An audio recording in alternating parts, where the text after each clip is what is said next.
Hello class, welcome back बच्चों। लो प्यारे बच्चों, मेरी तरफ देखना। कल वाला सस्पेंस ख़त्म करते हैं और आज बहुत सारी बातें करते हैं। कैपिटल स्ट्रक्चर सच में बहुत कमाल टॉपिक है बेटा, और अभी तो शुरू हुआ है, ठीक है ना। अभी ये बेटा कल तक चलेगा और धीरे धीरे बेटा एक के बाद एक इंटरेस्टिंग बात आएगी। समझना ज़रा। अब कल वाली बात एक बार रिपीट कर रहा हूँ, सब सामने देखना मेरी तरफ। बेटा कल हमने जब जब हमने कल ईपीएस कैलकुलेट करा, जब ईबीआईटी 4 लाख था, फिर हमने बेटा कैलकुलेट करा ईबीआईटी से, जब ईबीआईटी 2 लाख था तब ईपीएस कैलकुलेट करा। बाबू ईपीएस आया क्या था? सिचुएशन 1, सिचुएशन 2 और सिचुएशन 3। अगर आपको याद हो, जब मैंने 4 लाख लिया था ईबीआईटी, तो पहली सिचुएशन में ईपीएस आया था बेटा 0.93, सेकेंड में आया था 1.05 और थर्ड में आया था 1.40।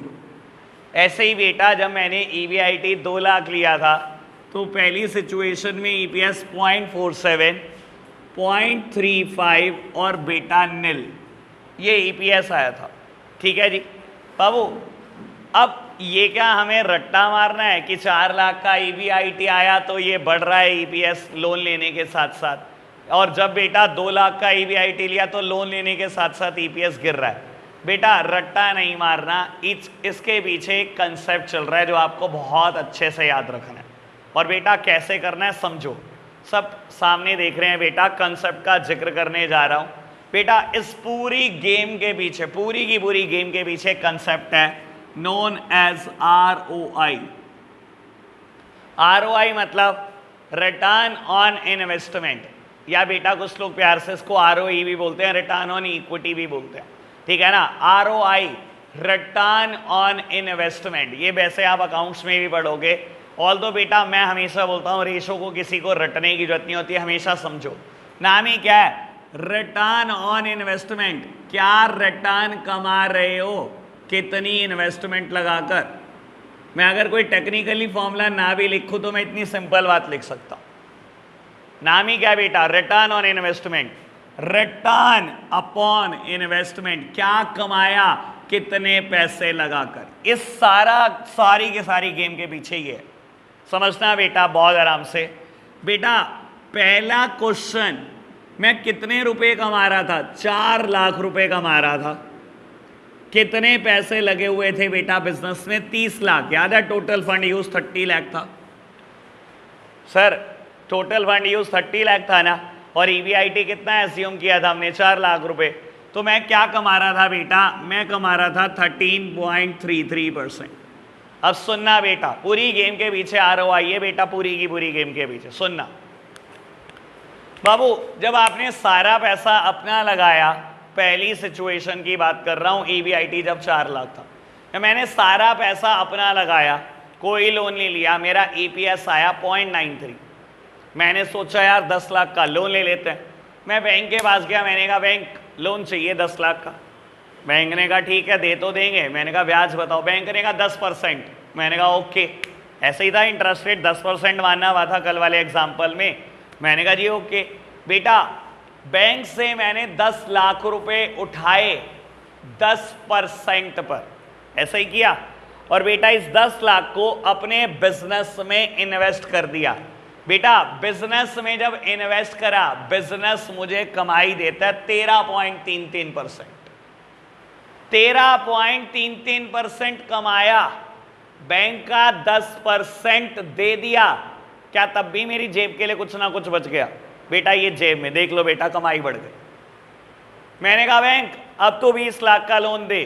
बैंक ने कहा 10% ब्याज लगेगी। मैंने कहा ओके। 20% बैंक से उठाया, 20 लाख बैंक से उठाया 10% पर, और ये और बिजनेस में इन्वेस्ट कर दिया। सर मेरे को मेरा बिजनेस कमाई देता है 13.33%। 13.33% कमाई आई 20 लाख पर। बेटा बैंक को 10% दिया, अब जेब के लिए और ज्यादा बचा बेटा। लो बेटा और बढ़ गया बेटा ईपीएस। ध्यान रखना, ऐसी सिचुएशन में जितना मर्जी लोन ले लो, where ROI is greater than interest, जहां आपका rate of investment, return on investment ज्यादा होता है ब्याज से, जितना मर्जी लोन ले लो पैसा फायदा ही होता चला जाएगा।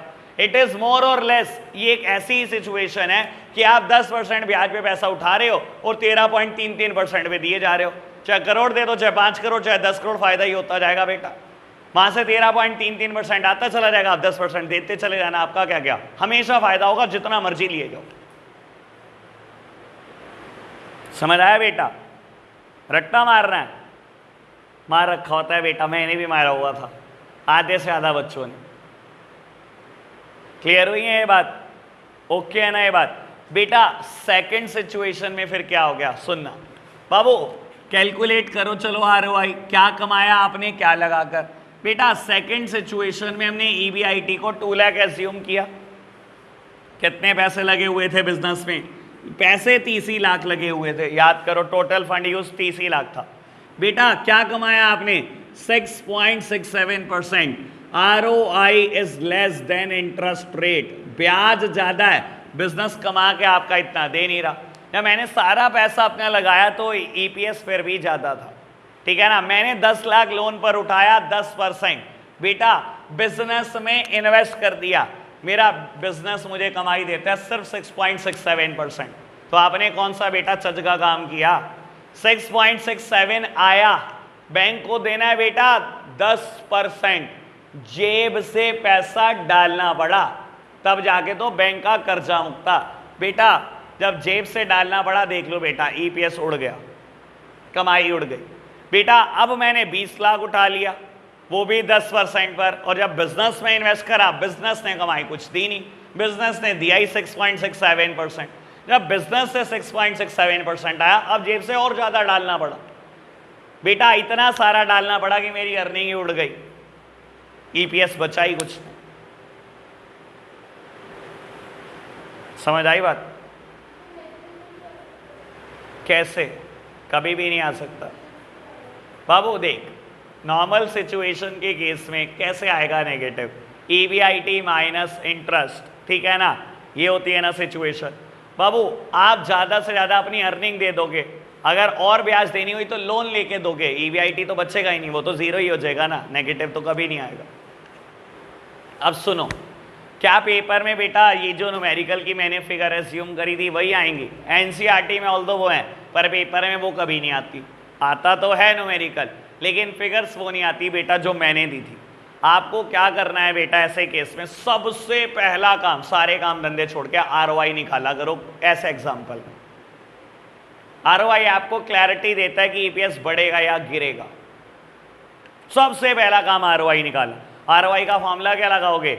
EBIT upon total fund used, ठीक है ना। ये तो यार ये तो आसान भाषा है, सबसे आसान भाषा है। मैं तो आसान भाषा में समझाने में विश्वास रखता हूं हमेशा, ठीक है ना। जितनी क्लैरिटी आपको ये चीजें देती है, टेक्निकल भाषा कभी नहीं देती। क्लियर हुई ये बात अर्जुन भाई? ओके बात? समझ आया बेटा क्या था पूरी की पूरी गेम? ठीक है, हमेशा ध्यान रखना, न्यूमेरिकल आए पहले आरओआई निकालो। If ROI is greater than interest, हमेशा ईपीएस बढ़ेगा। If ROI is less than interest, हमेशा ईपीएस गिरेगा। और लॉजिकल है बिल्कुल। क्लियर बात? अब मैं आपको बेटा, कल मैंने ट्रेडिंग ऑन इक्विटी में एक बड़ी फैंसी लाइन बोली थी और मैंने बोला था समझ नहीं आएगा, बस मैं बोल रहा हूं। अब मैं दोबारा बोलता हूं, अब समझ में आएगा बेटा। बाबू ट्रेडिंग ऑन इक्विटी क्या चीज है? बाबू ये पेपर में पक्का आता है, आराम से सुनना। Trading on equity is the financial process. Trading on equity एक ऐसा फाइनेंशियल प्रोसेस है of using debt to produce gain for the equity share holder, जिसमें डेट का इस्तेमाल करा जाता है इक्विटी के फायदे के लिए। सिर्फ एक ही फैंसी लाइन है बस ये, trading on equity is the financial process of using debt to produce gain for the equity share holder. Trading on equity एक ऐसा फाइनेंशियल प्रोसेस है जिसमें डेट का इस्तेमाल होता है इक्विटी के भले के लिए। और आपको बता देता हूं, सिर्फ यही एक ऐसी सिचुएशन है जिसमें बेटा डेट का इस्तेमाल होता है इक्विटी के भले के लिए। देखो बेटा, पेपर में अगर आ जाए मेरे को लिखने को ट्रेडिंग ऑन इक्विटी, तो मुझे कैसे लिखना है? सबसे पहले ट्रेडिंग ऑन इक्विटी का जो मैंने मीनिंग बोला ये लिखना है आपको। बाबू अगर ये आया 3 नंबर में या ये आया 4 नंबर में, तो सिर्फ पहला एग्जाम्पल लिखना है, यानी कि ये वाला ईबीआईटी 4 लाख वाला। ट्रेडिंग ऑन इक्विटी इज एक फाइनेंशियल प्रोसेस है बेटा जिसमें डेट का इस्तेमाल हो रहा है इक्विटी के भले के लिए। वो सिर्फ एग्जांपल नंबर 1 में हो रहा है। एग्जांपल नंबर 2 में डेट से बेटा इक्विटी का फायदा नहीं हो रहा, नुकसान हो रहा है। मानते हो ना? ट्रेडिंग ऑन इक्विटी का एग्जांपल 1 है, ठीक है ना। अगर ये आया 5 या 6 नंबर में तो आपको ये भी दिखाना पड़ेगा कि ये हर सिचुएशन में ट्रू नहीं होता। Where ROI is less than interest rate, ऐसे केसेस में डेट से बेटा इक्विटी का भला नहीं होता बल्कि नुकसान होता चला जाता। समझ में आई बात? अभी आप नोट्स देखो बेटा, नोट्स में ट्रेडिंग ऑन इक्विटी पे एक लाइन लिखी गई है। ये बेटा 3rd या 4th लास्ट पेज पर है, चैप्टर के 3rd या 4th लास्ट पेज पर है, पेज नंबर 60 कुछ होगा, 85, पेज नंबर 85 निकालना।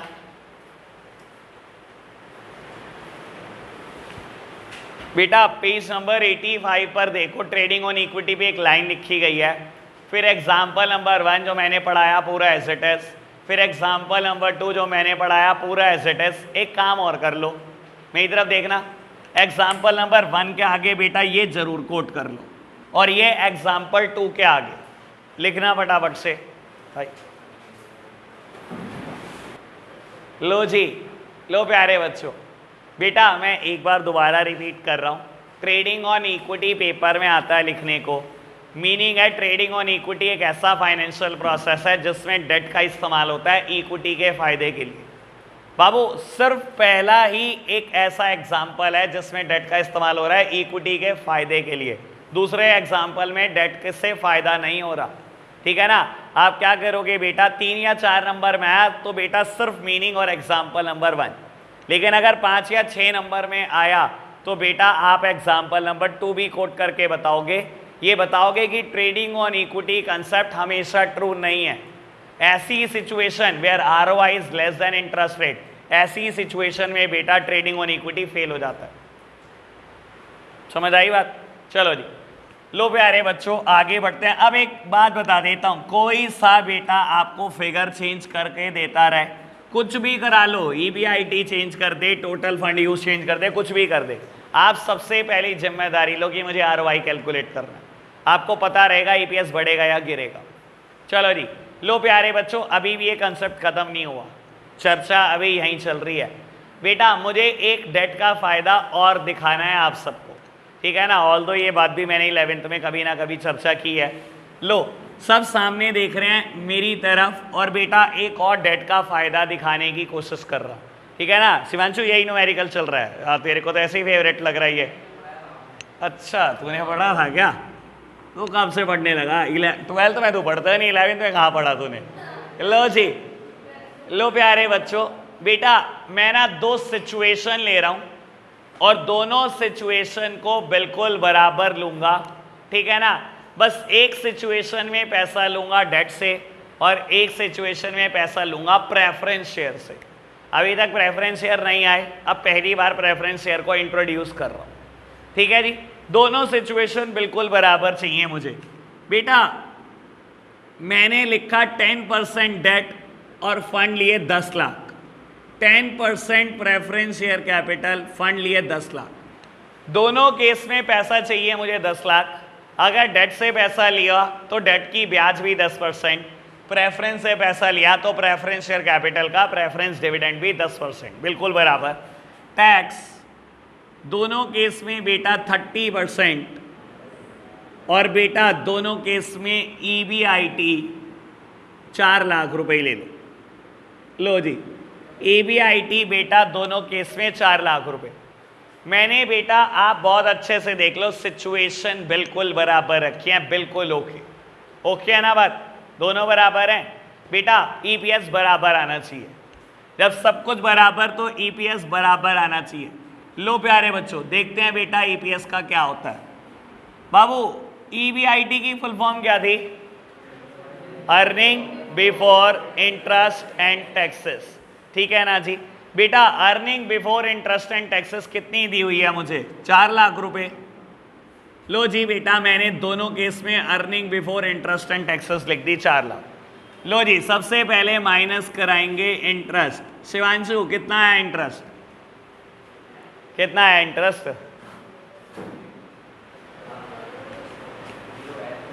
जीरो है, हाँ वही तो मैं कह रहा था, कल बड़ी तारीफ कर दी तेरी, हजम नहीं और चाटा पड़ेगा खींच के। बेटा डेट से मैंने पैसे लिए 10 लाख, 10 लाख का 10%, बस वहां पे टोटल फंड यूज में लिखा था, पढ़ा देर से जा नहीं रहा। बेटा 10 लाख रुपए लिए, 10 लाख का 10% कितना आया? 1 लाख। आज इसको क्रॉप करके स्टोरी पे लगा दियो। बेटा 10 लाख का 10% 1 लाख रुपए ब्याज आई, पहली सिचुएशन, ठीक है जी। हिमांशु दूसरी सिचुएशन में ब्याज कितना है? यहां पर कितना लिखूं? है भाई 10% कितना आया? गधों का कोई इलाज नहीं बेटा, प्रेफरेंस पे ब्याज नहीं लगता, प्रेफरेंस की कॉस्ट होती है प्रेफरेंस डिविडेंड। मैंने यहां पर प्रेफरेंस शेयर से पैसा लिया है, प्रेफरेंस की कॉस्ट इंटरेस्ट नहीं होती, प्रेफरेंस की कॉस्ट होती है प्रेफरेंस डिविडेंड। डिवेंचर की कॉस्ट या डेट की कॉस्ट होती है इंटरेस्ट, ठीक है ना जी। लो बेटा बाबू EBIT कैलकुलेट होकर आया 3 लाख और बेटा प्रेफरेंस में कैलकुलेट होकर आया 4 लाख। इसके बाद बेटा माइनस करते हैं, राहुल क्या माइनस करते हैं? Taxes, earning before interest and taxes minus interest, earning before taxes minus taxes. बेटा टैक्स का रेट है 30%, टैक्स लगता है EBT पर। बेटा कैलकुलेट करो 30% of 3 lakh and 30% of 4 lakh. चलो जी बेटा टैक्सेस दे दिए, ये आ गया अर्निंग आफ्टर टैक्सेस। बेटा माइनस कराओ प्रेफरेंस डिविडेंड। मैं क्या कर रहा हूं, कंपनी में पेमेंट बांटने का एक फिक्स सीक्वेंस होता है, वो फॉलो कर रहा हूं। सबसे पहले डिवेंचर या बैंक लोन का इंटरेस्ट, देन गवर्नमेंट के taxes, then preference share capital का प्रेफरेंस डिविडेंड। बेटा डिवेंचर के केस में तो कोई डिविडेंड है ही नहीं, प्रेफरेंस की बात कर लो, पैसा लिया प्रेफरेंस से आपने 10 लाख और बेटा डिविडेंड कितना देना है? 10%। 10 लाख का 10% यानी कि 1 लाख रुपए और कैलकुलेट होकर आया EFE, मतलब फॉर योर सरप्राइज कि ये दोनों बराबर नहीं आए। यार ये क्या तमाशा है? आप देखो क्या मैंने सब कुछ बराबर नहीं लिया क्या? यार सब कुछ बराबर लिया, देख लो बेटा, बताओ क्या क्या कमी छोड़ी? सब कुछ बराबर लिया तब भी ये दोनों बराबर नहीं आए। आपको ये बात जान के बड़ी हैरानी होगी, ये टॉपिक 11th का है। अब सुन लो बहुत आराम से बात को। बेटा सब कुछ बराबर रखने के बाद भी हमेशा डेट वाली सिचुएशन इक्विटी के लिए बड़ी फायदेमंद होती है। देख लो earning for the equity, earning कमाई इक्विटी के लिए कहां ज्यादा बची? वहीं जहां आपने लोन लिया। बेटा ऐसा क्यों समझाऊंगा, पहले एक मिथ दूर कर लो। कल तक आप बहुत अच्छे से बोलते थे बेटा, मैं पूछता था ऑनर फंड अच्छा या बोरोड फंड, चीखते चीखते आवाजें निकलती थी ऑनर फंड। भूल जाओ ऑनर फंड अच्छा होता है बेटा। अभी पहला फायदा दिखा चुका हूं आपको ट्रेडिंग ऑन इक्विटी पिछले ही एग्जाम्पल में, ये दूसरा फायदा समझा रहा हूं। सुनना बेटा, अगर आप देखोगे तो टोटल अर्निंग में डिफरेंस कितना आया? 30,000 रुपए का डिफरेंस आया, दिखाई दे रहा है? टोटल 30,000 रुपए का डिफरेंस आया। पता है आपको ये 30,000 कहां से आया? Tax saving. देखो बेटा ये 30,000 का डिफरेंस कहां से जनरेट होता है? बेटा टैक्स से। कैसे हुआ समझना बेटा, इंटरेस्ट एक लौता ऐसा एक्सपेंडिचर है जो टैक्स के डिडक्ट होने से पहले डिडक्ट होता है। देख रहे हो ना, टैक्स से पहले यही डिडक्ट हो रहा है ना तो प्रेफरेंस डिविडेंड डिडक्ट होता, ना इक्विटी डिविडेंड डिडक्ट होता सिर्फ इंटरेस्ट है बेटा टैक्स से पहले। जैसे ही ये इंटरेस्ट से पहले माइनस होता है, ये ना मेरी अर्निंग को कम कर देता है। देख लो बेटा यहां पर कंपेयर कर लो, इसने मेरी कमाई कम कर दी। जैसे ही इसने मेरी कमाई कम कर दी तो बेटा ऑटोमेटिकली मेरे टैक्सेस कम हो गए। अगर मेरे टैक्सेस कम हो गए, देख लो बेटा कंपेयर कर लो, मेरे टैक्सेस कम है बेटा इसके कंपैरिजन में। अगर मेरे टैक्सेस कम हो गए, दस माय ओवरऑल अर्निंग राइसेस। यानी कि बेटा डेट के साथ जुड़ी हुई दूसरी एडवांटेज है, डेट टैक्स सेविंग करा कर देता है बेटा, हमेशा टैक्स बचा कर देता है। कैसे बचाता है? ये टैक्स के डिडक्ट होने से पहले डिडक्ट होता है। डेट का इंटरेस्ट हमेशा टैक्स के डिडक्ट होने से पहले डिडक्ट होता है। जैसे ये डिडक्ट होता है, ये मेरी अर्निंग को कम कर देता है बेटा। देख लो कंपेयर कर लो, मेरी अर्निंग कितनी कम रह गई इसके कंपैरिजन में। जैसे ही मेरी कमाई कम हुई, मेरी टैक्सेस भी कम हो गए। जैसे ही टैक्सेस कम हो गए, मेरी ओवरऑल अर्निंग बढ़ गई बेटा। तो बेटा डेट के साथ जुड़ा हुआ ये दूसरा एडवांटेज है कि डेट टैक्स सेविंग करा कर देता है। ठीक है जी। और तीसरा भी बोल देता हूं बेटा, उस दिन जब इंट्रोडक्टरी क्लास ली थी उसमें बताया था डेट की फ्लोटेशन कॉस्ट हमेशा कम होती है बेटा एज कंपेयर टू इक्विटी। याद है आपको? 3 कॉलम बनाए थे मैंने, कॉस्ट, रिस्क और फ्लोटेशन कॉस्ट। डेट की फ्लोटेशन कॉस्ट हमेशा कम होती है इक्विटी, उसमें मैंने डेट में लिखा था लोएस्ट और इक्विटी में लिखा था हाईएस्ट। मेरी तरफ देखना, डेट के ऐसे 3 फायदे जो इक्विटी में नहीं है। अंश सामने देख, डेट के ऐसे 3 फायदे जो इक्विटी में नहीं है। सबसे पहला फायदा ट्रेडिंग ऑन इक्विटी का एडवांटेज, अभी समझा ना बेटा पिछला एग्जाम्पल। दूसरा फायदा डेट टैक्स सेविंग करा कर देता है, अभी समझा ना। तीसरा फायदा डेट की फ्लोटेशन कॉस्ट कम होती है हमेशा इक्विटी से। ठीक है, वैसे बता देता हूं, टोटल मिलाकर 4 फायदे हैं डेट में जो इक्विटी में ख्वाब में भी नहीं हो सकते, दूर दूर तक नहीं हो सकते। टोटल फायदे 4 हैं, लेकिन अभी मैं 3 ही बता पाया हूं, तो मैंने 3 का ही डिस्कशन किया आपके साथ। एक और बताऊंगा टाइम के साथ साथ, और लगेगा बेटा, कल का दिन और लगेगा। पहले बताओ इतनी बात ओके? अभी तक की बात में कोई समस्या तो नहीं? बढ़े आगे बेटा। नेक्स्ट टॉपिक का नाम रीड करना, factor affecting choice of capital structure. इसके ऊपर मार्क कर लो मोस्ट इंपॉर्टेंट की पावर n। तैयारी रखो बेटा, पेपर में आ रहा है ये, सीबीएसई बोर्ड 2022, तैयारी रखो इसकी बेटा। हैं जी? नेक्स्ट टॉपिक है factor affecting choice of capital structure. लो बेटा सुनना जरा बात, बाबू 6 हेडिंग मैंने नोट्स में लिखी हुई हैं। अब आपको एक बात ना मैं पहले ही क्लियर कर दूं, सब मेरी तरफ देखना, ये बात मैं पहले ही क्लियर कर देता हूं, सब मेरी तरफ देख रहे हैं बेटा। ये चैप्टर ना खत्म करके भी खत्म नहीं होता, मैं ये बात बोल रहा हूं, सुन लेना। 15 दिन लगाऊंगा, 20 दिन लगा दूंगा, ये चैप्टर खत्म करके भी खत्म नहीं होता। पता है क्यों? देखो मैंने जब पढ़ाया आपको factor affecting fix capital requirement, पिछला topic factor affecting capital working capital requirement, 6 heading कराई दोनों में, कराई कि नहीं कराई यार? तुम्हें याद आ रहा है कि नहीं? Nature of business, scale of operation, ये सारी बातें करी आपके साथ। 6 हेडिंग कराई दोनों में। एनसीईआरटी खोलकर देख लेंगे, एक में 8 हेडिंग है, एक में 9 हेडिंग है। मैंने अपनी तरफ से बेटा 6 बहुत अच्छी करा दी, लेकिन क्या मैं गारंटी ले सकता हूं कि केस स्टडी आएगी तो बस उन्हीं 6 से आएगी जो मैंने लिख दी? नहीं भाई, ऐसे कैसे कह सकता हूं मैं? क्या उन 2 से नहीं आ सकती जो मैंने छोड़ दी? क्या उन 3 से नहीं आ सकती वर्किंग कैपिटल में जो मैंने छोड़ दी? सर आ सकती है। क्या मैं नहीं कराऊंगा? कराऊंगा। पहले 6 बहुत अच्छे से याद कराऊंगा, फिर बेटा वो भी कराऊंगा, हमेशा कराता हूं। ठीक है ना? अब बेटा ये जो टॉपिक है factor affecting choice of capital structure, इसमें मैंने सबसे मुश्किल 6 हेडिंग उठा दी और लिख दी। टीचर्स क्या करते हैं? सबसे आसान उठाते हैं बेटा, ताकि उनको एक्सप्लेन कम करना पड़े बेटा, वो ना बाकी समझाते ना कुछ। मैंने ये 6 समझा दी, आपको बता देता हूं, बुक में 14 हैं, 14 फैक्टर अफेक्टिंग कैपिटल स्ट्रक्चर। क्या 14 हेडिंग करनी पड़ेंगी? सर केस स्टडी झेलनी है तो करनी तो पड़ेंगी। तो अभी तो 3 होंगे, अगर ये टॉपिक खत्म हो जाएगा तो मैंने 3 फैक्टर अफेक्टिंग करा दिए होंगे, factor affecting fix capital, working capital, capital structure, 3 और बचे हैं। इस टोटल चैप्टर में हेडिंग मिला के कुल मिला के 70 से 80 बैठती है। मैं ऐसे नहीं कह रहा हूं ये चैप्टर सबसे मुश्किल चैप्टर है पूरी क्लास 12 का, ठीक है ना भाई? टेक्निकल तो है ही है, हर टेक्निकल मुद्दा है, एक के बाद एक टेक्निकल, एक के बाद एक टेक्निकल, ऊपर से इतनी सारी हेडिंग्स बेटा याद रखना, आपकी लर्निंग कैपेसिटी भी पूरी जज करते हैं।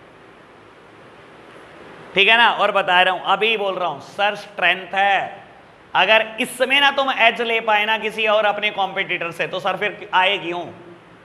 ये तो मेरी स्ट्रेंथ है, इसमें तो एज लेना ही लेना पड़ेगा आपको। और यही ये एक ऐसा चैप्टर है बेटा जिसमें आप अपने कॉम्पिटिटर से एज लेते हो, हमेशा हर साल का बच्चा लेता है, उसको ये चैप्टर सबसे अच्छे से याद होता है बेटा, और बाकी किसी बच्चे को होता नहीं, वो रट्टा मार रहा होता है। ठीक है जी, अब टॉपिक स्टार्ट करते हैं without any further delay, factor affecting choice of capital structure. पहले टॉपिक का हिंदी में मतलब बता दूं, मेरा मतलब क्या है। वो कौन कौन से फैक्टर हैं बेटा जो कैपिटल स्ट्रक्चर को अफेक्ट करते हैं? That simply means, capital structure क्या होता है? Mix between debt and equity. किस सिचुएशन में आपको डेट से पैसा लेना चाहिए और किस सिचुएशन में आपको इक्विटी से पैसा लेना चाहिए। मैं हर हेडिंग में यही डिसाइड करूंगा, कब पैसा डेट से लूं, कब पैसा इक्विटी से लूं, कब पैसा डेट से लूं, कब पैसा इक्विटी से लूं। समझ आया मीनिंग क्या? अब ये भी बात समझ लेना, मैं हमेशा प्रेफरेंस डेट को दूंगा। मैं पहला रास्ता तो यही बताऊंगा कि पहले डेट से कोशिश करो, डेट ना अरेंज हो तो इक्विटी के लिए जाओ। क्यों, मैं ऐसा क्यों बोल रहा हूं सर? डेट में ऐसे 4 फायदे हैं जो इक्विटी में नहीं हो सकते। ट्रेडिंग ऑन इक्विटी का एडवांटेज, टैक्स सेव करा कर देना, फ्लोटेशन कॉस्ट कम। अभी चौथा बोल नहीं रहा, 11th वालों को पता है, कंट्रोल डाइल्यूट नहीं करता। ठीक है जी, 3 बातें ओके है ना बेटा? 3 तो ओके है ना? चौथी भी समझ आ जाएगी टाइम के साथ साथ। बस बेटा कल तक का दिन चाहिए, कैपिटल स्ट्रक्चर फिनिश हो जाएगा। चलो जी, अब पहली हेडिंग रीड करके बताओ, कैश फ्लो पोजीशन। बेटा नाम देखना, सिर्फ आपने नाम देखना है, आपने वैसे रीड नहीं करना। नाम देखना क्या लिखा है, कैश फ्लो पोजीशन। लो प्यारे बच्चों, सामने देखना, सब सामने देख रहे हैं और आराम से समझेंगे। बाबू मैं एक्सप्लेन करूंगा हिंदी में, बड़ी क्लैरिटी आएगी आपको, फिर एक बार हम इंग्लिश में रीड करेंगे, फिर ओके हो जाएगा। अगर मेरे बिजनेस की कैश फ्लो पोजीशन इतनी अच्छी है कि मेरा बिजनेस सारे फिक्स्ड खर्चे देने के बाद, सर बिजनेस में फिक्स्ड खर्चे होते हैं, लास्ट ईयर माइक्रो इकोनॉमिक्स में फिक्स्ड कॉस्ट पढ़ी है। बिजनेस में बहुत सारे फिक्स्ड खर्चे होते हैं ना बेटा, चाहे बिजनेस चलाओ कि नहीं चलाओ बेटा, पे करने ही होते हैं। कल मैंने भी बोले थे बेटा, नॉन ऑपरेटिंग एक्सपेंसेस में बिजली का मिनिमम बिल, बिजनेस चलाओ कि नहीं चलाओ, चाहे प्रोडक्शन यूनिट पे ताला लगा दो, बिजली का मिनिमम बिल तो आएगा आएगा कि नहीं आएगा बेटा? वॉचमैन की सैलरी, वॉचमैन बाहर बिठा रखा है बेटा, उसे आपने कह रखा है कि मेरी अंदर प्रेमाइसेस है, ध्यान रखना है आपने। चाहे आप अंदर 1000 यूनिट बनाओ, चाहे 10,000 बनाओ, चाहे फैक्ट्री पे ताला लगा दो, वॉचमैन की सैलरी जा ही रही है बेटा, अफेक्स खर्चा। अगर मेरे बिजनेस की कैश फ्लो पोजीशन इतनी अच्छी है कि सारे फिक्स्ड खर्चे देने के बाद आपसे 2 और फिक्स्ड खर्चे निकल सकते हैं। कौन से 2 फिक्स्ड खर्चे? एक इंटरेस्ट और दूसरा प्रिंसिपल रीपेमेंट। अगर ये 2 खर्चे निकल सकते हैं, always raise your fund from debt. हमेशा पैसा लोन से लो। सर मैं फायदे गिनवा चुका हूं और कितनी बार गिनवाऊं, हमेशा पैसा लोन से लो। और बेटा and वाइसा versa, that simply means अगर मेरे बिजनेस की कैश फ्लो पोजीशन खराब है कि फिक्स खर्चे देने के बाद कैश नहीं बच रहा मेरे पास, तो बेटा क्या होगा? तो बाबू डेट से पैसा कभी मत लेना। क्यों बेटा? अगर ब्याज नहीं दे पाए ना या प्रिंसिपल नहीं दे पाए, एक दिन में कंपनी बंद हो जाती है। बताया था ना रिस्क, डेट का रिस्क याद है ना, हाईएस्ट लेवल ऑफ रिस्क होते हैं डेट में बेटा। अगर इनकी ब्याज रोक लोगे एक दिन भी या प्रिंसिपल, कंपनी बंद करा देंगे। अगर आपकी कैश फ्लो पोजीशन बहुत अच्छी है, बिजनेस में कैश ही कैश है बेटा, सारे खर्चे देने के बाद 2 और फिक्स्ड खर्चे निकल रहे हैं आपसे, ब्याज भी आराम से दे पाओगे, प्रिंसिपल भी दे पाओगे, तो डेट से ही लो बेटा पैसा। डेट आपको बहुत फायदा देगा बेटा, आपकी अर्निंग बढ़ाकर देगा, ट्रेडिंग ऑन इक्विटी भी देगा बेटा, फ्लोटेशन कॉस्ट भी कुछ नहीं है इसकी, और कंट्रोल भी डाइल्यूट नहीं करेगा। और अगर बेटा कैश फ्लो पोजीशन खराब, always raise your fund from equity. Clear हुई बात? रीड करके बताना। लो बेटा सेकंड हेडिंग है आईसीआर।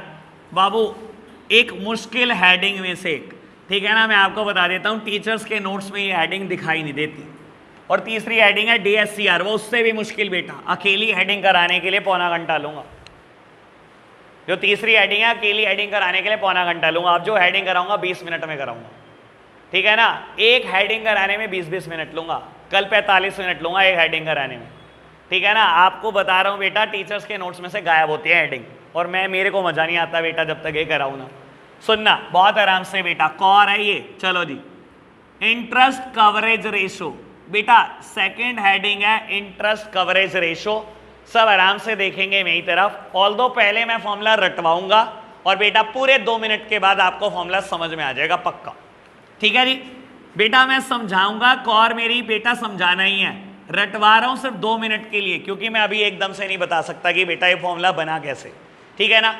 बेटा ये फॉर्मूला बना आईसीआर ईबीआईटी अपॉन इंटरेस्ट, ठीक है। लेट्स सपोज, पहली बात तो ये बोल देता हूं, इस रेशो का आंसर आता है हमेशा टाइम्स में।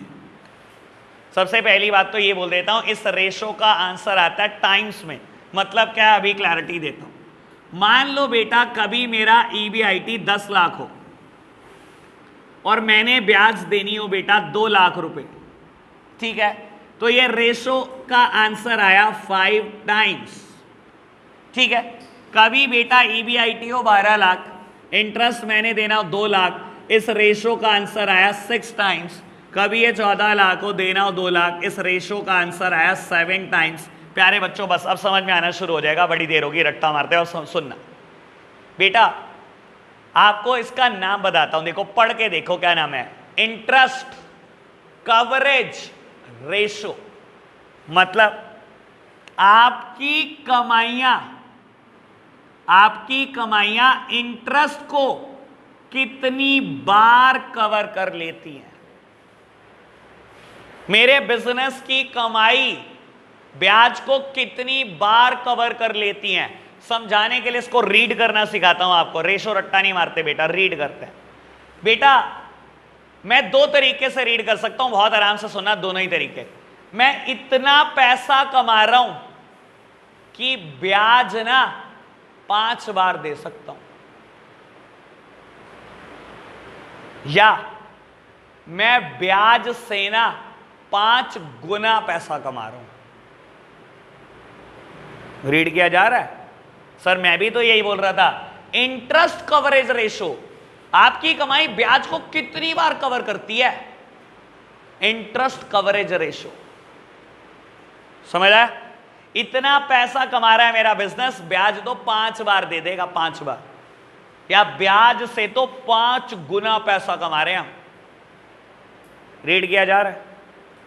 पक्का?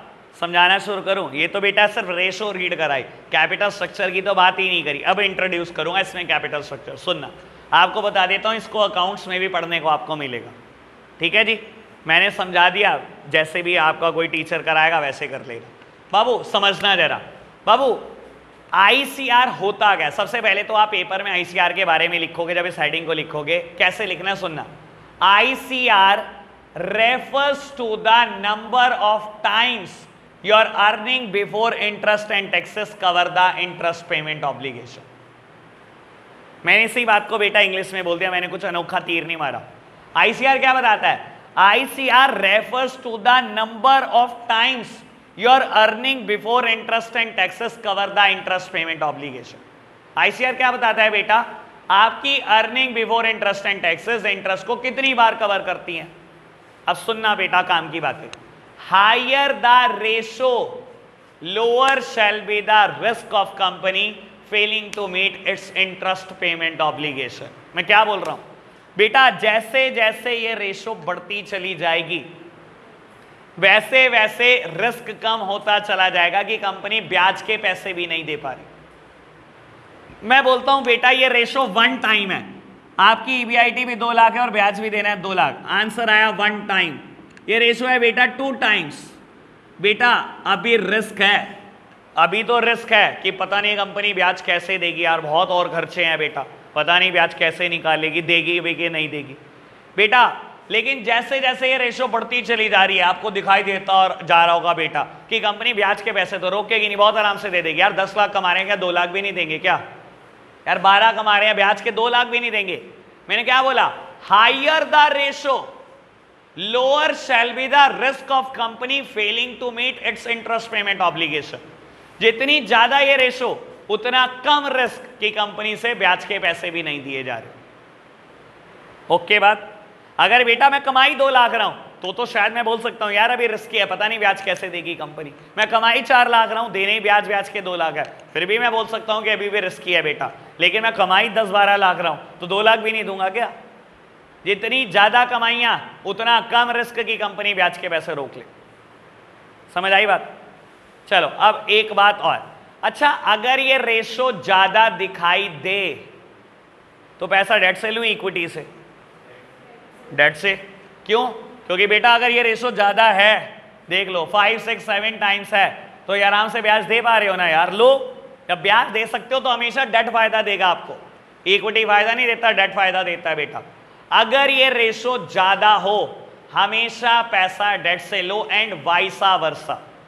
ठीक है ना? इकोनॉमिक्स ने कितना प्यारा वर्ड दिया हमारे को, ठीक है ना बेटा? ओके है क्या बात? लेकिन मेरी काम का एनालिसिस अब स्टार्ट होगा, मैंने नोट्स में भी लिख रखा है क्योंकि एनसीईआरटी ने लिख रखा है। ठीक है ना। ऑल दो इसको समझाना बड़ा टिपिकल है लेकिन मजा आता है बेटा। This ratio is not the adequate measure, लेकिन इस रेशो में बेटा कमियां हैं। और आपको बता देता हूं बेटा, एज अ चार्टर्ड अकाउंटेंट मैं बता देता हूं, मेरे पास भी बहुत सारी लोन की फाइल आती हैं, बैंक भी कहता है आईसीआर कैलकुलेट करा कर लाओ, डीएससीआर कैलकुलेट करा कर लाओ किसी सीए से, ठीक है ना। सारा दिन ऑफिस में बेटा यही खेलता हूं, तभी तो बोल रहा हूं ये मेरी कॉर है, मेरी स्ट्रेंथ है, ठीक है ना। जब हम यही कैलकुलेट करते हैं, मैं आईसीआर को बहुत अच्छा मेजर नहीं मानता, इसमें दो कमियां हैं बेटा, और मैं कभी राय नहीं दूंगा कि आईसीआर के बेसिस पे लोन ले लो, कभी भी नहीं राय देते हम किसी को कि आईसीआर के बेसिस पे लोन लो। आईसीआर में अपने आप में दो कमियां हैं और समझेंगे प्यारे बच्चे सब आराम से। मेरी तरफ देखना बेटा, आईसीआर सिर्फ इंटरेस्ट को कंसीडर करता है, where is the principal amount. Consider करा आपने प्रिंसिपल अमाउंट को, आप खुद सोचो, जिस चीज की ब्याज ही ब्याज 2 लाख रुपए है, अगर मैं 10% पे भी मानूं आपने लोन लिया होगा तो कम से कम 20 लाख रुपए का लोन है आपके ऊपर। कहां से दोगे 20 लाख? अपनी कमाई से। कमी समझ आई? जो टीचर हेडिंग ही नहीं लिखवाते बेटा वो कमी क्या बताएंगे? कमी समझ आ रही है? अभी तो पहली बताई, एक और है इसके अंदर कमी। बाबू पहली कमी क्या है? ये रेशो सिर्फ इंटरेस्ट कंसीडर करती है, प्रिंसिपल अमाउंट कंसीडर नहीं करती। दूसरी कमी, और ये बात बहुत आराम से सुनना, a firm may have a high EBIT balance but low cash balance. क्या बोल रहा हूं मैं? हो सकता है फर्म के पास ईबीआईटी बहुत ज्यादा हो लेकिन कैश ना हो। कैश ना हो मतलब, देखो बेटा एक बात समझ लो, कंपनीज एक्ट 2013 ने मुझे एक बात बोली, और ये बात आप सब बेटा बहुत आराम से सुनेंगे। चाहे इंटरेस्ट है, चाहे गवर्नमेंट का टैक्स है, चाहे प्रेफरेंस डिविडेंड है, चाहे इक्विटी डिविडेंड है, हमेशा पे होगा in cash, never in kind. Kind में पे नहीं होगा। आप बेटा रिलायंस इंडस्ट्रीज लिमिटेड हो, ठीक है ना, इस बार आपने बोला डिवेंचर होल्डर ब्याज के लिए कैश नहीं पड़ा, एक काम करो सबको एक एक मोबाइल फोन गिफ्ट दिया, ठीक चल जाएगा? सर मना करता है कंपनी एक्ट, हमेशा कैश देनी है ये पैसे। सरकार को कह सकते हो, मैं भी कह दूं सरकार को, सरकार टैक्स के पैसे कैश नहीं है, जितने आप कैबिनेट मिनिस्टर हो सबके बच्चों को 11-12 में भेज दो, फ्री बढ़ा दूंगा, टैक्स कैश नहीं दूंगा, ऐसे कह सकता हूं सरकार को। सर इंटरेस्ट हो, टैक्स हो, प्रेफरेंस डिविडेंड हो, इक्विटी डिविडेंड हो, always paid in cash, never in kind. कभी काइंड में पे नहीं होते, हमेशा कैश में होता है। अब मैं मुद्दे पे वापस आता हूं बेटा, a firm may have a high EBIT balance but low cash balance. ऐसा हो सकता है कि फर्म ने प्रॉफिट तो बहुत कमाया लेकिन बिजनेस में कैश पड़ा नहीं, और जब कैश नहीं पड़ा ब्याज दोगे कहां से? इस रेशो की कमी है, समझना बेटा। पुराने जमाने में क्लास 11th में आपने ट्रेडिंग एंड P&L अकाउंट बनाया और बैलेंस शीट बनाई, ठीक है ना बेटा। ट्रेडिंग अकाउंट का रिजल्ट आया ग्रॉस प्रॉफिट, और ग्रॉस प्रॉफिट में से मैंने बोला था अगर सिर्फ ऑपरेटिंग खर्चे लेस कर दूं, सिर्फ ऑपरेटिंग एक्सपेंसेस को लेस कर दूं, तो जो रिजल्ट आता है उसका नाम होता है ऑपरेटिंग प्रॉफिट। ऑल्दो बेटा मैं कभी ऑपरेटिंग प्रॉफिट कैलकुलेट करके नहीं दिखाता था P&L अकाउंट में, मैं नेट प्रॉफिट निकालता था, सारे खर्चे माइनस करता था। बेटा मैंने ऑपरेटिंग प्रॉफिट तो बहुत कमाया, ईबीआईटी तो कमाया 14 लाख। ऐसा नहीं हो सकता बेटा बैलेंस शीट में कैश पड़ा है सिर्फ 50,000 का। प्रॉफिट कमाया 14 लाख, कैश पड़ा है 50,000, 50,000 से 2 लाख दिए जाएंगे, कंपनी बंद हो जाएगी बेटा। ये रेशो में कमी है, कैश कंसीडर नहीं करती है रेशो। और बेटा पिछली बार एक बच्चे ने बहुत अच्छा क्वेश्चन किया, और बेटा मैं चाहूंगा आप तो कर नहीं रहे, मैं अपनी लेग पुलिंग खुद कर लूं। बच्चे ने मेरे को कहा, मेरे को फंसाने के लिए, कि भैया क्या बात कर रहे हो, प्रॉफिट तो फर्म कैश ही कमाती है, जब ये 14 लाख कमाया तो कैश 14 लाख ही दोगा। मैंने कहा अच्छा बहुत बढ़िया क्वेश्चन। सर आपके दिमाग में आया क्वेश्चन? क्वेश्चन समझ में आया? अच्छा ये बताओ, क्वेश्चन तो ठीक पूछा उसने। मैंने कहा अच्छा एक बात बता, 11th में तो अकाउंट्स बनाता था, जितना नेट प्रॉफिट आता था उतना ही कैश बैलेंस आता था, लिखा तूने कभी? सर कभी होता नहीं ऐसा, ये तो भ्रम है आपका, मेरे को तो क्वेश्चन में कुछ भी नहीं लगा, आपको तो अच्छा ही लगा होगा क्वेश्चन। मैंने कहा चल मान ली तेरी बात, 14 लाख आपने कमाया ईबीआईटी, और 14 लाख ही बेटा क्योंकि कैश कमाया, 14 लाख का कैश पड़ा है। मैंने कहा इसके अलावा बैलेंस शीट एक्सपेंडिचर नहीं होते हमारे कुछ? मैंने कहा मैंने क्रेडिटर के पेमेंट देनी है 13.5 लाख, दे दी। जैसे ही 13.5 लाख क्रेडिटर की पेमेंट करी, क्रेडिटर 13.5 लाख से कम हो गए, कैश भी कम हो गया। मैंने कहा बता कहां गया तेरा एग्जाम्पल? मैंने बेटा मशीनरी खरीद ली 13.5 लाख की, चलो खरीद ली, कहां गया कैश बैलेंस? सर जरूरी थोड़ी होता है जितना प्रॉफिट होता है उतना ही कैश बैलेंस होता है। इंसान के बैलेंस शीट एक्सपेंडिचर कुछ नहीं होते।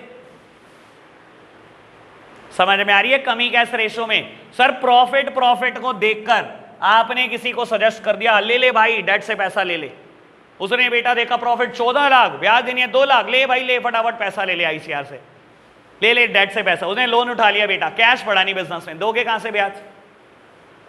अभी फर्म बंद होएगी बेटा 1 ही साल में। ठीक है जी, खत्म हो गया वैसे तो आईसीआर, लेकिन मैं रिपीट कर रहा हूं एक बार कि मैंने बोला क्या क्या, ऑल्दो मैं कल भी कर दूंगा रिपीट, टेंशन मत लेना। सबसे पहले आईसीआर का मीनिंग बताओ। ICR refers to the number of times your earning before interest and taxes cover the interest payment obligation. Meaning बताया। फिर ये बताओ higher the ratio lower shall be the risk of company failing to meet its interest payment obligation. फिर ये बताओ अगर ये ratio ज्यादा है तो आप डेट से पैसा ले सकते हो एंड वाइसा वर्सा।